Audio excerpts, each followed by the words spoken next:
Hello, welcome to Math for All, where we try to make math creative, curious, and inclusive for everyone. I'm Molly Vokey. And I'm Heidi Subnani. Thank you so much for joining us this evening. We are really excited to talk with our friend Kim Rimbey. And you can follow us on Blue Sky, on our Math for All YouTube channel, our Facebook page, our website. Any of those places you can find us, and we would be happy to chat more about what you're doing in your math world. So we're really excited about that. Yes. And you can always find our book, Math Activators, at Didex.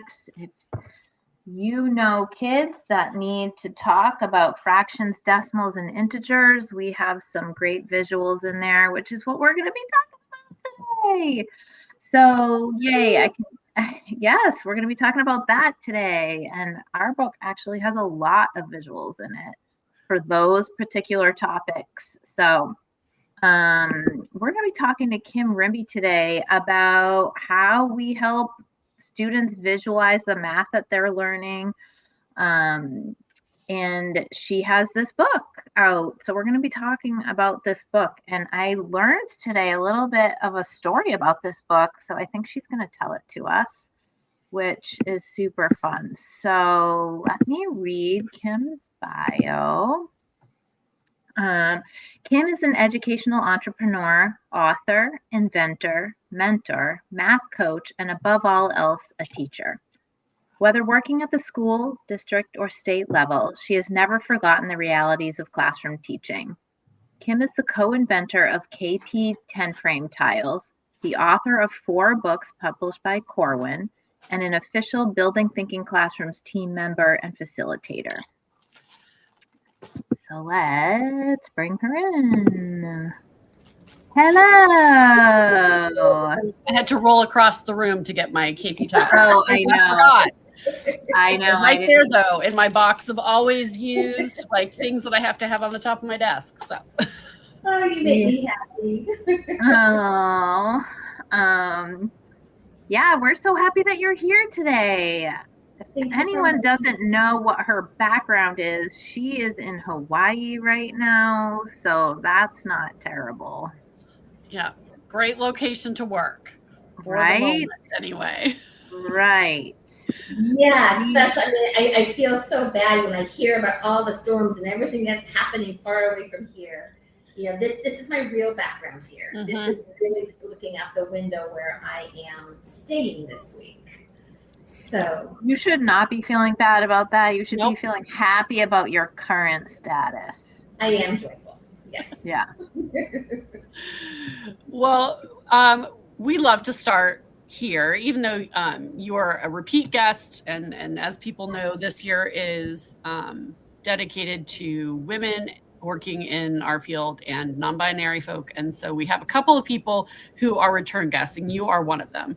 But we like to start here. Sometimes the math story is new. So what is your math story? Well, you know, I was thinking about this, and the math story I told last time, I thought, you know, it was relevant, but I wanted to go with something new, right? A little bit about that last story. You know, I had talked about how when I went to college, I didn't know what I wanted to do. The only thing I knew was I didn't want to teach, and I didn't want to go into business. And so good work. Well done. You really made those dreams come true. And now after I spent 34 years working in public education in Arizona, and now I've been retired for a little stint, but as we were talking about before the show started, not really retired. Retired from the education system, but now I get to help teachers teach math that are all over the place. And that's just sort of what I love to do. Whatever people are needing, wherever I go, let me support you. But today, since we were talking about the book, Seeing the Math You Teach, and talking about making math visible, I thought that I would like to share just a little bit about my story, about how I came to understand the importance of making math visible. Because back when I was in college, I actually, not everyone knows this about me, not only did I find myself into the education department after a year, I also have a degree in mathematics, 3 semesters of calculus, set theory, finite mathematics, all that good stuff. Not because I loved it, but because it was just a set of tools that made sense to me. And so I just kept taking those classes, and it ended up, being my minor alongside my elementary education major. But the thing that I find most fascinating about that is by far the hardest class I took, the hardest math class I took in my undergrad program was my math methods course. And it was because Dr. Patty Horn, shout out to her, at Grand Canyon University, which was actually Grand Canyon College back then, a ground school of 1,200 students. The internet wasn't a thing yet. We didn't have laptops yet. Gosh, I sound like a good amazing, right? Amazing. Yeah, but it was Dr. Patty Horn who challenged us to understand the profound foundations of mathematics, to understand why when you're dividing two fractions, can you flip the second one and multiply across? And how can you prove it visually? Why is it so hard for a 5-year-old to connect numerals, counting, and quantity, right? And how to make that as visible as possible for them. And I struggled because that's not how I learned math. Fortunately, she was teaching me to understand it that way. But it did not come easily. And I owe her such a debt of gratitude for just putting me down that path.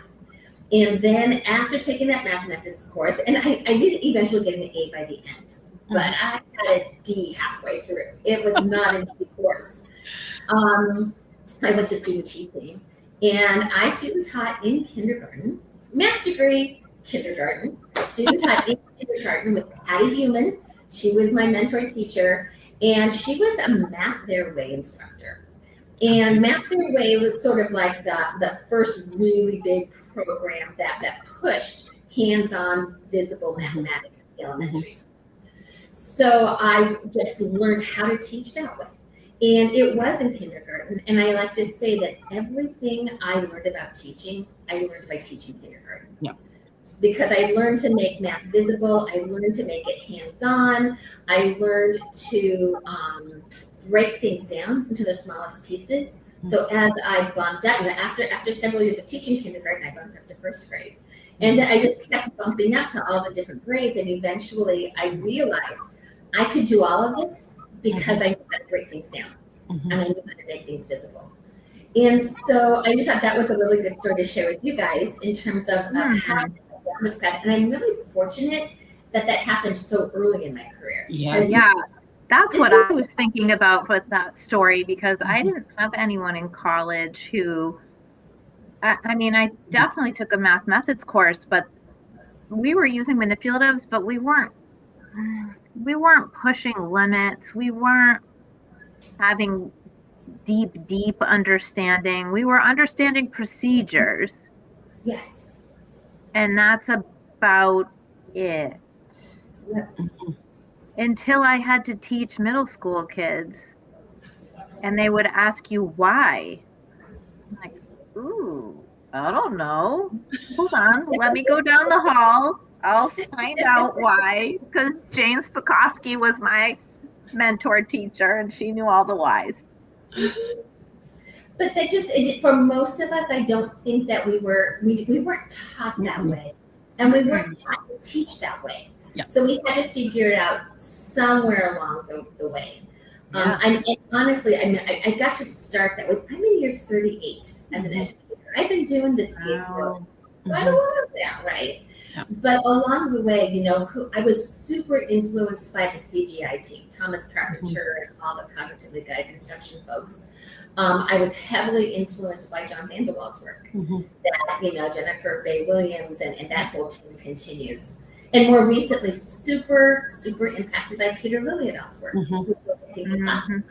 And the whole fact that such a pivotal part of all of these is we get kids to make math visible so we can see what they're thinking, because we can't get inside there and see it. So we need them to get it out here so we can have evidence that there's some thinking going on, and then we can have them talk about it and show us and explain it and massage it. So whether it's working as an educator who's around me, whether it's using manipulatives or it's using visuals. It just helps us facilitate new thinking and communicate the thinking that's going on in there. It's such a critical step, and I feel like we've maybe done a better job as professional development providers and educators of teachers who teach math of doing some of this work with elementary. Like, we've started there, right? But I feel like sometimes in middle schools and high schools, like, that's one of the things they're like, no. And it's so interesting. I did a professional development at one of the districts I was working in just last week.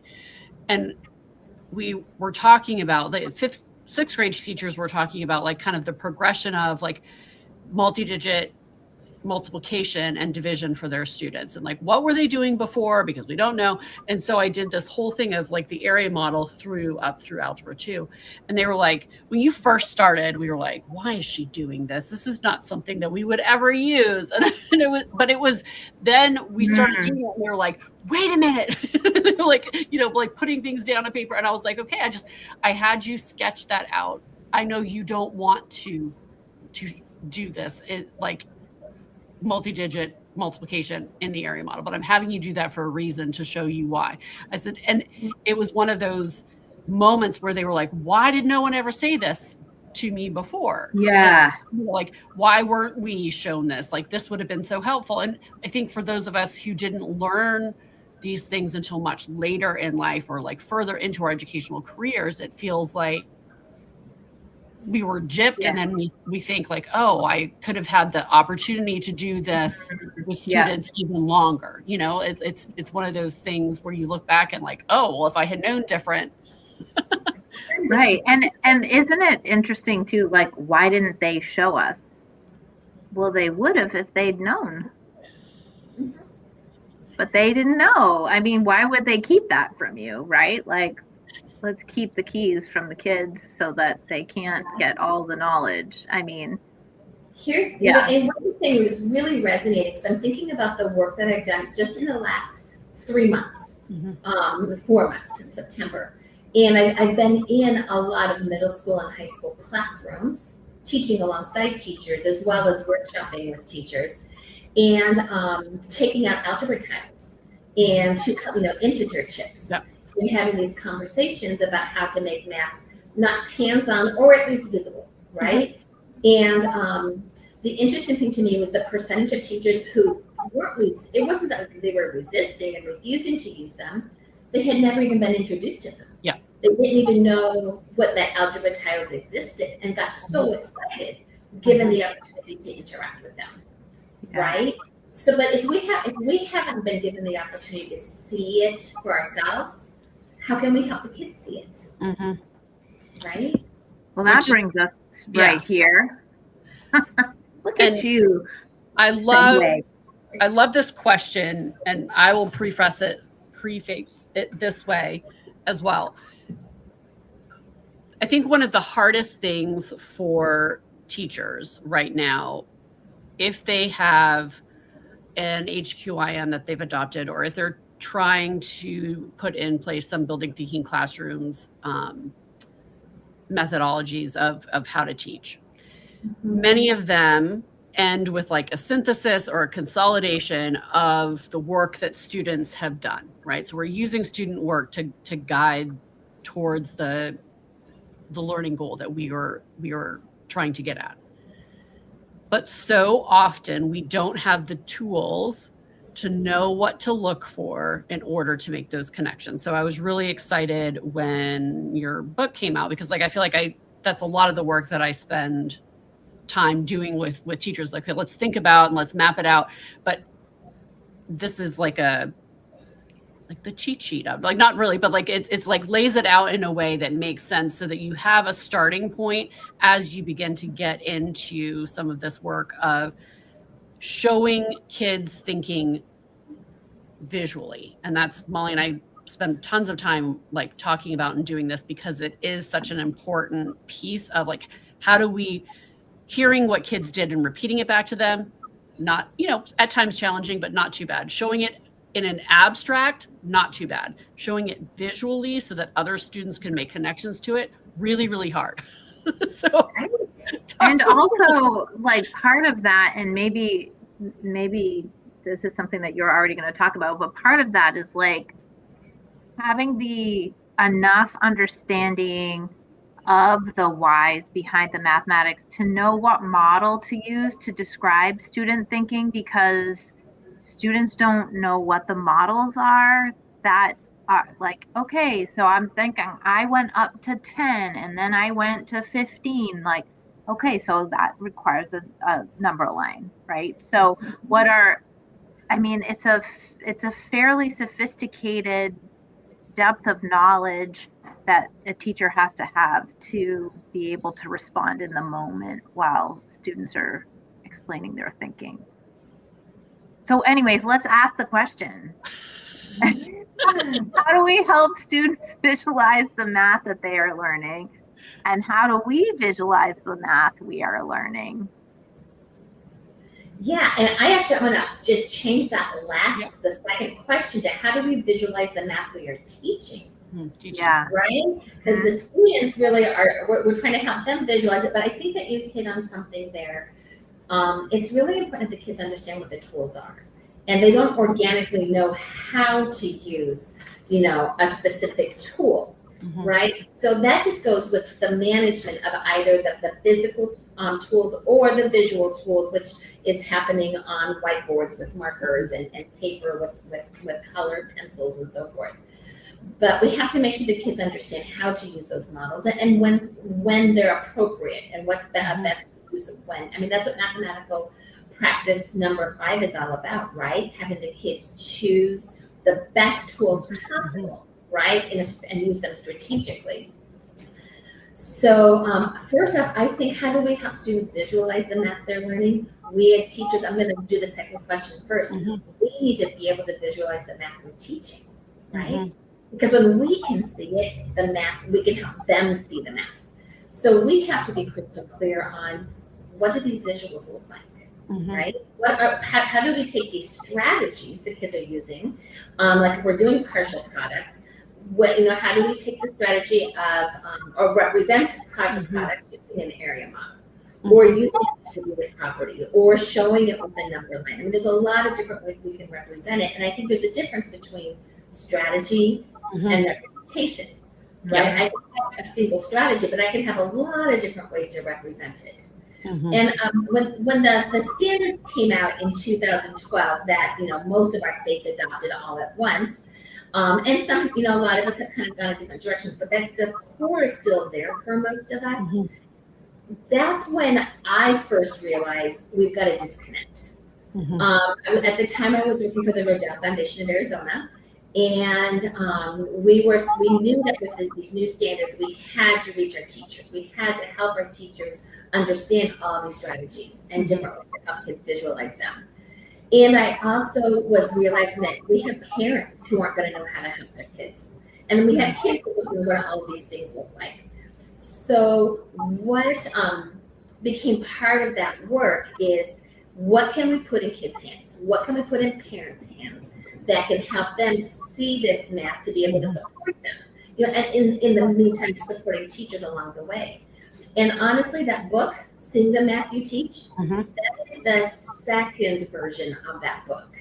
The original version of that book was called Math Power. And my co-authors there, Christy Burda and Katie Basham, the three of us worked together to create the first version of this book that we literally published 20,000 copies and distributed them to families all over Arizona.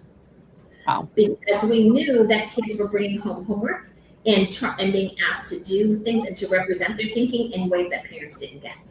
That book was both English and Spanish. And one of my favorite spreads in that book is the spread of multi-digit multiplication, where you can see the area model, the partial product model, the distributive property, all the way down to the standard algorithm, and see how they all connect, right? And here's what we found out is, yes, that was, thank you for sharing that. So it's heavy on visual, light on text. because we just wanted families and students to be able to see this is what all these different things look like that you're hearing us talk about at school. What we found was the teachers were like holding copies back. Teachers were keeping them as desk references because for us as teachers, we didn't have this knowledge either. And teachers would even sometimes keep back the entire collection so their kids could use them in class instead of sending them home.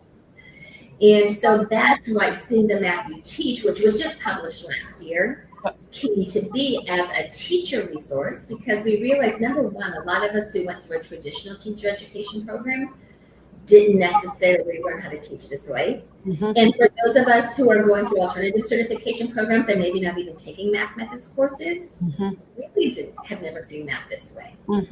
So the reason we created this was so that we could help teachers visualize the math of teaching. If your textbook is saying you're supposed to be using an area model or a number line model, what does that look like? I can open this up and I can trace it through the different skills that we're doing to see how it's going to help my kids understand the math that they're thinking about.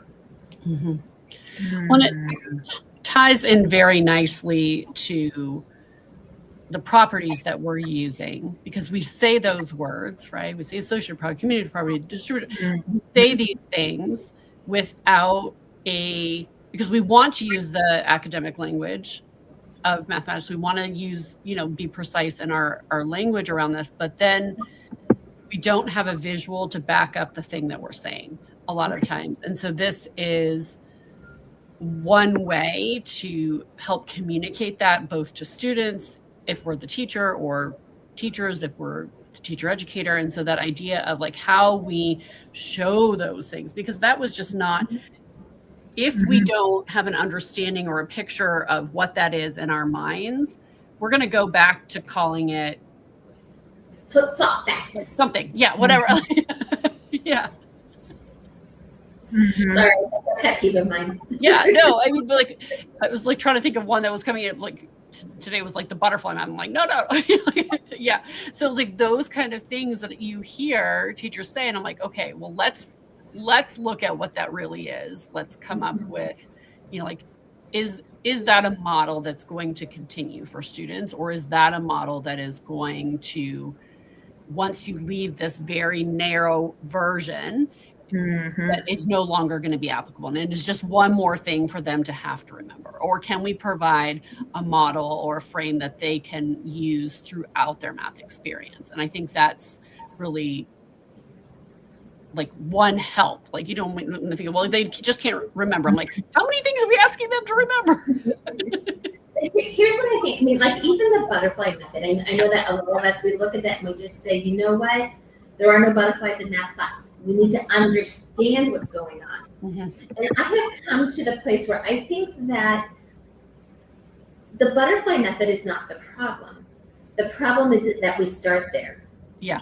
We need to start more foundational. And you know what? That kind of comes out as we start if we really think about how are we going to tackle these operational work with fractions. And that actually comes to light later. Yeah. But it's not where you start. Right. You start with the visuals, you start with sense making, and then the kids use sketches, to use area models, to use manipulatives, to use whatever's going to work for them. And that comes in later, but it's not where you start. But for so many of us, that's all we know. Yeah. And we don't know what happened in the last, I don't know exactly when this happened in the last 20 years, but somewhere between 2006 and 2016, those were the years that I was working for the nonprofit. Somewhere between those years, teachers stopped using the teacher edition for planning that has all the hands-on experiences and the descriptions of great questions and discourse starters, and started planning just from the student book. And just looking at what are all the problems I'm going to show the kids how to do today. And by shortcutting planning, by just planning out of the student book, you cut out all of the visuals, you cut out all of the discourse, and now I'm just trying to figure out how am I going to show my kids how to do this. And of course I'm going to default to what I remember from when I learned how to do this in 6th grade or in 7th grade or in 12th grade, right? So that's Right. how we perpetuating things like the butterfly model. And I think part of that is due to something that we cannot solve, but most elementary school teachers are teaching multiple subjects, if not all of the subjects, outside of specials. So, trying to you see why teachers start doing that. It's understandable because time is always an issue. And it's likely their least favorite subject. So how can I get through this as quick and easy as possible? 100%. So you can't blame people, but here we are. Yeah, and I always say this is a teacher problem, not the teacher's fault. It's the system's fault. The system that continues to perpetuate the same thing generation after generation after generation. But we have to find a way to break that cycle. Yeah.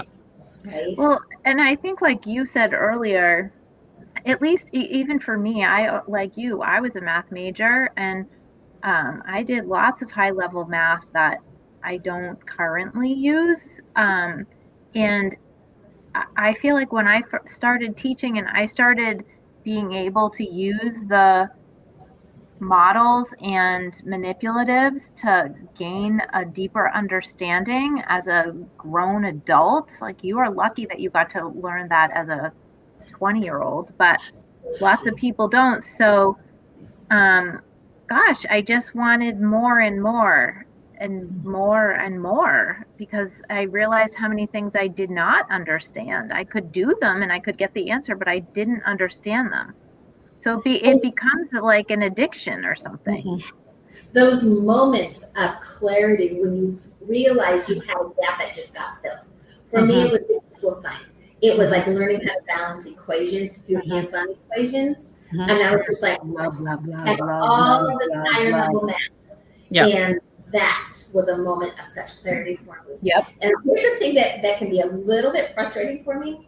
Frustrating is the wrong word, but it fits. When I work with teachers, I get to see that excitement. I get to see people say, I never understood why dividing by fractions gave me a larger number till this moment. Yes. Right? And those are like those light bulb moments are just magical. But sorry to interrupt for that particular thing, because like I didn't even understand that I should apply my own understanding of division to division of fractions. Sorry, go on. Because what? Because as Peter Liljedahl says, we create classrooms that of mimickers. I've always called it show and tell teaching, right? I show and tell you how to do it, and then you mimic what I did, right? So anyway, so I get these amazing opportunities to just shed light on helping teachers see the content that they're teaching, see the math that they're teaching in new ways. But I go in and I work with it. Like I get opportunities to teach alongside teachers in their classrooms. And when I do that, the kids, don't get me wrong, the kids enjoy the work and I see rich learning happening. But I don't see that moment nearly as much with kids because for them it's like, well, of course. Right? Just the next step in the thing I'm learning. Of course we're supposed to understand this. They didn't have the gaps to fill the way that we did as teachers. And so I think that was funny. That was such a huge realization for me because I'm like, yeah, cool kids. And I'm like, yeah. Isn't that wonderful though, right? Because likely the classrooms that you're in are doing some good work if kids are not getting like insanely excited about a light bulb moment that fills some kind of a gap that they had, right? Yeah, and they're getting light bulb moments. It's just it's not as profound for someone who knew that they didn't understand something for the past 5 years, and now all of a sudden I do. Yeah, it was just the next logical step, right? Yeah, or understands like why they were reticent to teach the subject. Like that's one of the things that happened to me early on in this school year. I was working with some teachers and talking about teacher math anxiety and some of the avoidant behaviors that then start to happen in their own classrooms. And one of the teachers was like, that's what I'm doing. Yeah, like it's part of it is seeing and naming what it is, and then we can begin to have a conversation around what we want to do about it, right? Yeah. And it's when we have the time and space to learn with a trusted partner or a friend or coach Right. or mentor, which is one of the things that scares me sometimes about, like, so many things scare me right now, but like our educational system, the first thing that goes often are coaches, academic coaches, not sports related coaches, academic coaches and professional development But support. mostly in math. You're losing it in math. You're not losing it for reading. Yeah. And so when that happens, teachers are losing that opportunity to learn for themselves in a way that is safe and allows them to learn as well. And so of course, when we don't have that, we're going to default back to, okay, well, I've learned up until this point and now I don't know where to go. Right. Yeah, because we're products of a system that emphasized remembering and memorizing. And we're wanting to create a new system that's about reasoning and understanding. Yeah. But I'm a product of a system that's about remembering and memorizing. And that's what I keep reproducing unless something comes in to disrupt that. Right? Yeah, and our systems are built on the old methods for the most part. So it's challenging. It is challenging. And everyone I talk to knows that they need to be making math visible. They know that they should be using visual models and physical tools to help kids make sense, and virtual tools, newer. But we don't know how, because we don't understand mathematics that way. We didn't learn it that way. That's not how we understand it. So it's hard to make that happen for students unless there's an opportunity in there somewhere to fill our own gaps. How many classrooms do we go into? And there are all kinds of tools sitting in the cupboards and in the drawers that just never see the light of day. And it's not because teachers are resisting, it's because they don't know what to do with them. Yes. I don't understand math. How many times do teachers move into classrooms that have all these things in the closet and they don't know what they're for? I mean, I threw out some stuff that were I asked around. I'm like, anybody know what these things are for? They were like the symmetry things where not the mirrors, they were like the reflection things. Yeah. Threw those out. That was great. Then when I realized what they were for, I was so mad. I had one of those number balances that you put the little weights on. Oh. I saved it itself for 5 years and I never touched it once because I didn't know how to use it. And now I personally own 24 of them. Once I knew how to do it, I had to doesn't take up much space in your house. Yeah, let's not go there. Okay. I took an entire wall in my garage with gorilla shelves just for my manipulatives collection. And on top of all the books we were talking about last time.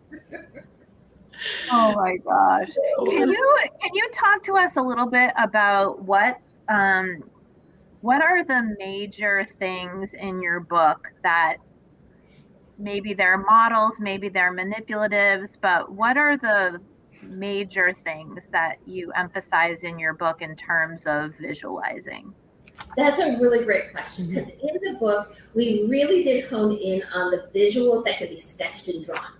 Yeah. Right. And we have little, because we redesigned this book for teachers, there's finish this up while you're talking. Yeah. Thank you. So everyone, not necessarily on this page, but there on some of the pages, we do have QR codes that reference how to use different manipulatives, but that's not the emphasis of this book, right? The emphasis of this book is how do we make math visible for the kids? So we hone in a lot on the area model, the page that Heidi was just holding up a second ago. There we go. The area model, starting with the 10 frame, a 2x5 area model, and then moving into how we use the area model for multiplication, and then shifting into multi-digit multiplication and division, all the way into algebra. The last page, actually, I'm running behind you, Heidi, because you had that really cool. Oh, yes. I'm going to go back. Was showing like in my classroom, I say, guys, no more alligators. The greater than I love this. Oh my gosh, I just had this conversation 1 month ago.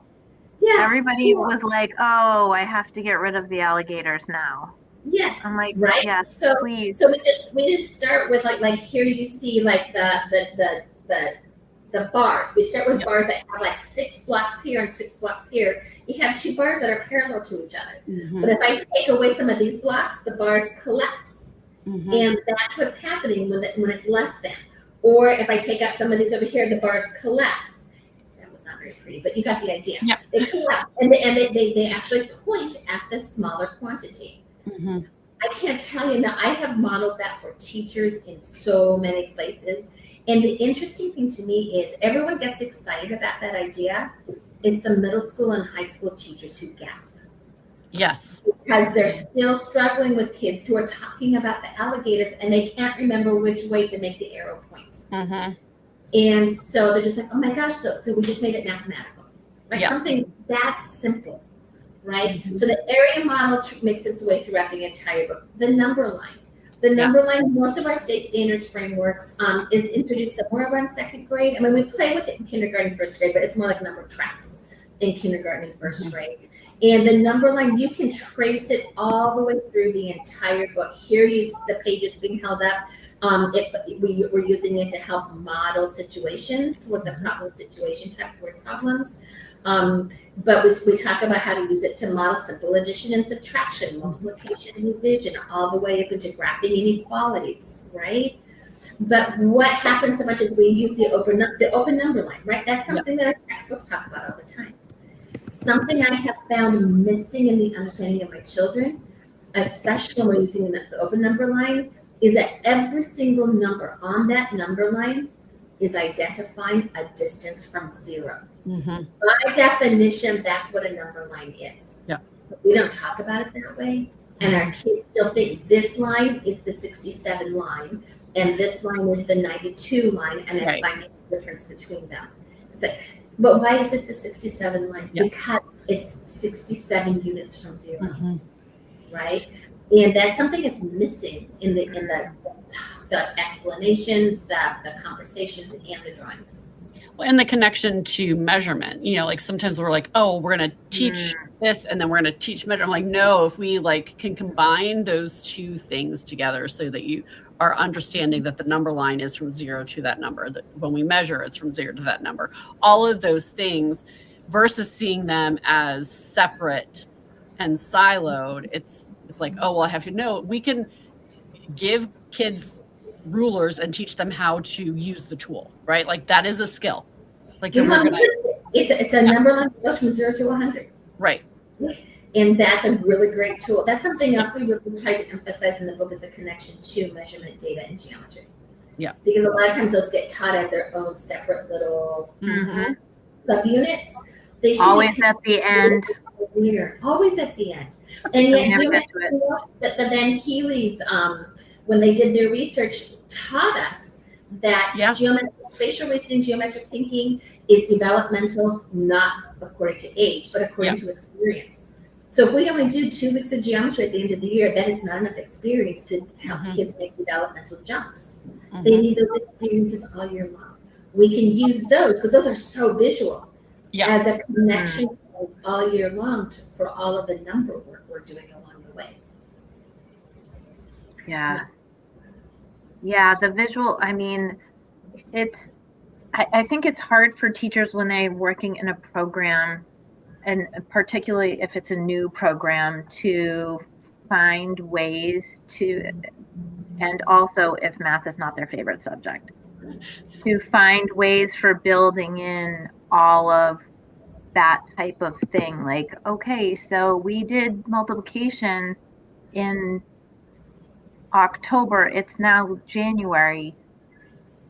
We might want to bring some of that back again because not everybody got it all the time. So, it takes a pretty experienced and savvy teacher to be able to add to their current program to make sure that they're building in some of that measurement every once in a while so we don't lose it, and geometry and any kind of review from previous units, that we have a whole year to teach all of this. Just because we have 2 weeks of geometry at the end that we hardly get to, we're still responsible for that.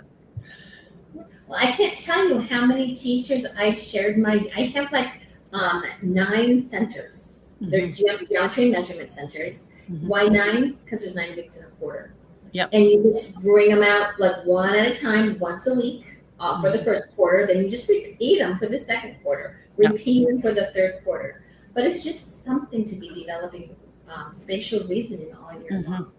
You know, because you're right. I mean, our teachers only have so much time, especially our elementary teachers who have self-contained programs. And yes, they only have 25 children, but they're teaching 5 subjects. Yeah. So it's the same thing as a middle school or high school teacher having 125 grades to figure. Elementary teachers have that too.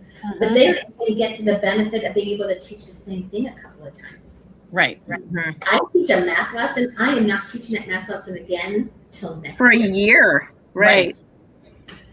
So it's hard to get really good at teaching math, which is why I don't know, that's why I do what I do. Writing books like this, hoping to just get that into teachers' hands so they have something to help them, you know, navigate this system that's not easy to navigate. I also really like to recommend when planning for math, no matter what math program your district purchased for you or your school, get out the teacher guide instead of just the student book. Because all of them have great discussion starters and ideas for making math hands-on, ideas for making math visible. And you don't get the benefit of that if you're just planning from the student book. Yeah. Right. So, and of course, some are better than others. And there's not one program that I would say this is the one I love, because that was just never my style. I was the lucky one who had mentors early on that helped me understand math this way. But anything we can do, you know, just workshop these conversations. Hopefully, we're able to support teachers as they're thinking through how do I get them. Yeah.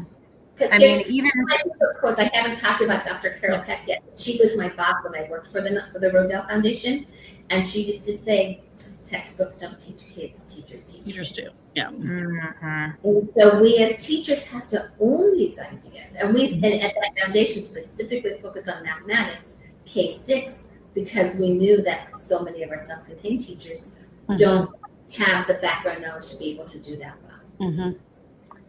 I really feel like the professional development that needs to happen in schools needs to be like unilateral, right? Like everyone should be doing mathematics together on the regular. I don't care how often that is. I mean, of course, I'd love for it to be every week, but they really need to be doing math together. It breaks down so many barriers between teachers and helps teachers, like what you both were describing earlier in terms of teacher aha moments, and making them feel comfortable around each other to be able to have those aha moments, and then to be able to go into the classroom and support students so that they can have those aha moments.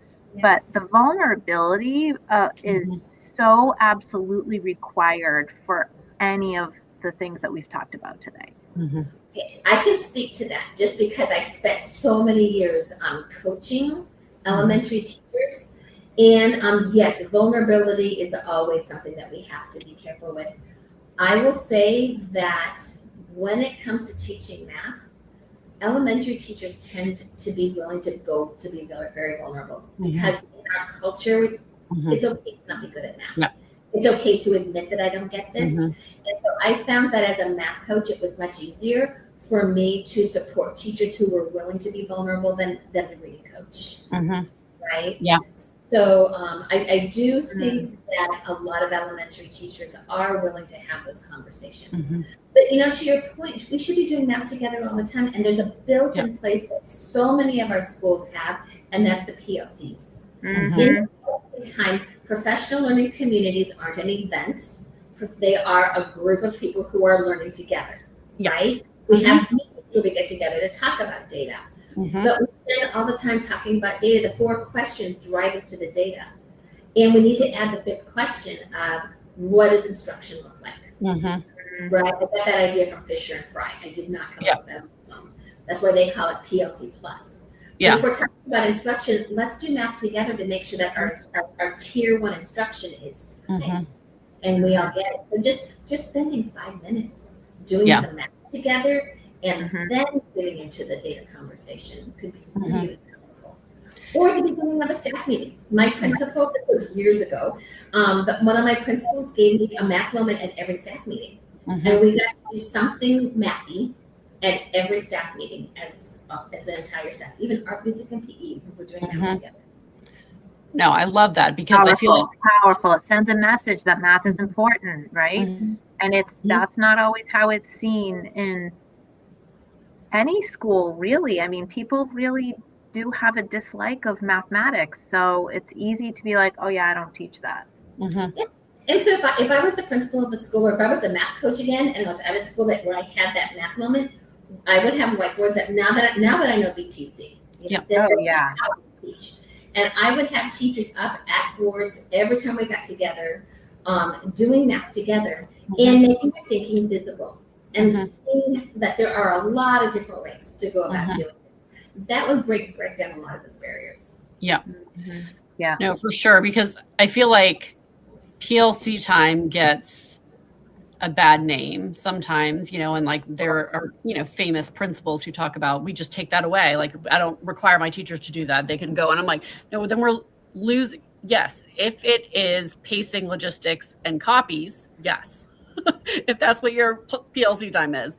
But a true professional learning community is such a valuable time for teachers if we're looking really at the math or literacy, whatever, because I feel like literacy sometimes too, I'm going to teach this book and I'm going to do this grammar thing. What about it is like student facing in the way of how students learn and are going to interact with this. This is our, 25th year in kindergarten, but it's their first time. So how do we like remind ourselves of that and begin to look at that from that perspective is such an important opportunity that, is not always used in the way that it was originally intended. Yeah. Well, and that's just it. I learned a lot about PLCs from my supervisor, my assistant superintendent, Dr. Mike Lee. And the big deal was that this is teachers learning together. This is not we don't call the 30-minute meeting we have every week the PLC. Right. The PLC is us. Yeah. So what do we need to do during this time so that we're learning together and not just checking off the list of the checklist that we have? Yeah. Yeah. I mean, it all goes back to time, right? There's just never enough time. And so when administrators see, oh, they're going to be together, it's easy to say, here, do this, or we need to look at this, or can you talk about this, or whatever. You see how it happens. It's always related to time and money.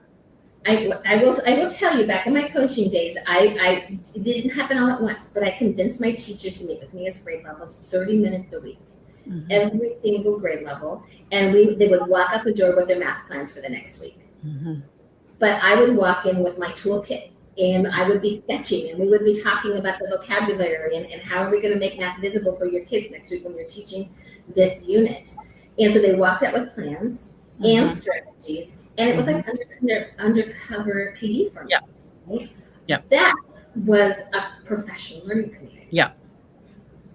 And I feel like sometimes I'm like gonna make a plug here, but sometimes we will do, and we have amazing guests and authors who do amazing books, and so yes, adopt one of them for your PLC and read it and work. Like, not saying don't do that, but I feel like your book is immediately applicable to the work that they're doing right then. And you can take the sections. I mean, if you teach second grade, you may not need to look at the ratio and proportion section, but it's that idea of, okay, let's look at this and spend some time working through the problems and thinking about, like, where are we seeing this in our curricular resource? Where are we seeing this in the pacing that we've put together? How are we going to embed these models and strategies, like where are they already in the text resource that we have, and if they're not there in a way that we feel is going to meet the needs of our students. How do we use this to adapt that to make the thinking real for our students? And that kind of book study, it like can be immediately more applicable in a way that other books, may take longer, or you may have to like be a little more creative about how you're going to incorporate it. Right. I mean, you don't have to read the whole book to be able Correct. to use the book, right? So I think that's kind of your point there, is that, look at the pages that are immediately going to be used in your classroom and keep doing that. Exactly. And that's where you start. And if you have this added bonus of being able to talk across grade levels, that second grade teacher would benefit from saying, how do we represent racial proportion? Because back here in second grade, we're talking about how 1 nickel is 5 cents, and 2 nickels is 10 cents, and 3 nickels is 15 cents. And we represent it that way up here in 6th grade with racial proportion. Or let's talk about base 10, right? 1 10 is the same as 10 ones. 2 10s is the same as 20 ones. There's a lot of things that get formalized later on that we introduce in the early grades. How nice for both of us on both sides to know where this is going and where it came from. Yeah, I'm working in a building for my second year, and we're doing building thinking classrooms, but we're also planning lessons, planning those lessons. So we do get to talk a lot about math. And I feel like now that we're in the second half of year 2, we're really starting to talk about, okay, so when you say this, that gets undone in 6th grade. So let's talk about what are the other things that we're going to say. So being able to look ahead or look back and start seeing trajectories. But this is, I'm a year and a half in with this school, and we're just starting to have those conversations now. Learning takes time. And so just your very point of being able to do math together on the regular is so important for teachers to continue their own learning. And if we're a school that prides ourselves in lifelong learning, then that's how it happens. Yeah. And it goes back to the questions we asked at the beginning, right? How do I see the math that I'm teaching? Because I have to visualize the math I'm teaching, and sometimes it takes talking to my colleagues to figure out what that is. And then when I can see it, they can see it. And physically drawing it out, having those conversations. I mean, Molly and I spent a lot of pandemic doing that. And it was just that thinking through, okay, does this visual make sense? Is that the best way or the best representation? Like all of those things, we're well into our careers here. And it's that idea of still spending the time doing that, because the ultimate goal is to help students see the math in a way that makes sense to them and that they can then build on in the future. So it's messy stuff, but it needs to be done. It really is messy. I mean, we knew that from Vygotsky and Piaget. And I think that because we're so stuck on the gradual release model, we think that we can make learning less messy by having everything so structured in our classrooms. But the truth is, it's messy. And it's better for that mess to come out here so we can at least see where it is and maybe start putting some structure to it. Right. But going back, you need to feel comfortable with the math in order to allow the messiness to happen. Otherwise, it's just chaos and you don't know what to do. So teachers need to be equipped. Exactly. I mean, just like with building thinking classrooms, right? If I'm going to facilitate learning without showing kids how to do the math first, I need to know what questions to ask that is going to move thinking forward. I need to know how to consolidate and pull, all the thinking that anchor in all the thinking that happened out there. But I have to own those connections before I can help make those connections. Absolutely. And that's, I feel like my notes for synthesis or consolidation or, whatever someone's calling it, is like a bunch of visuals at this point with like, this is the, oh, I saw this one. Okay. You know, and that's how we, how we prepare for those things. But it's looking for, like, if I'm not great at on the fly visual creating in a way that makes sense to kids. Totally not. Like, I have to have thought through that and like have a couple options like in order to do that. Or I'm like not paying attention to the kid. I'm trying to think of like, oh, how am I going to do this? How am I going to do this? Versus having at least some possibilities kind of sketched out. Mm-hmm. So maybe a book that has some of those in it might be a helpful source, right? Exactly. Do you know of one? You know, I think I could probably find one for you. That would be great. Well, speaking of books, people can get your book at Corwin. And you were gracious enough to give a discount code. So everyone take a look at that. And free shipping and 25% off if you buy the book through Corwin. Which is fantastic. And they're very good about getting things out. So it's not like you're going to be waiting long. It's not one of those moments where you need to go elsewhere to do that. So I would definitely recommend doing that. And you can find other books by Kim there as well. There's another one here somewhere. But yeah. And you can find all of the information about Kim here at her website. And you can order some of these there. That's my friend Peggy. KP 10 frame tiles are Kim and Peggy. Yes. So my friend Peggy, she retired from the business last year, but her legacy lives on, and I'm trying to still get the word out there that there's a better way to teach base 10 mathematics. Yeah. No. Amazing. Thank you so much for giving us some of your time when you could really be out at the beach. Yeah, that's behind me right there. Right. So extra special time with you today, even though you could be doing something in a much nicer setting. So we appreciate it. All day long, and I love talking with the two of you.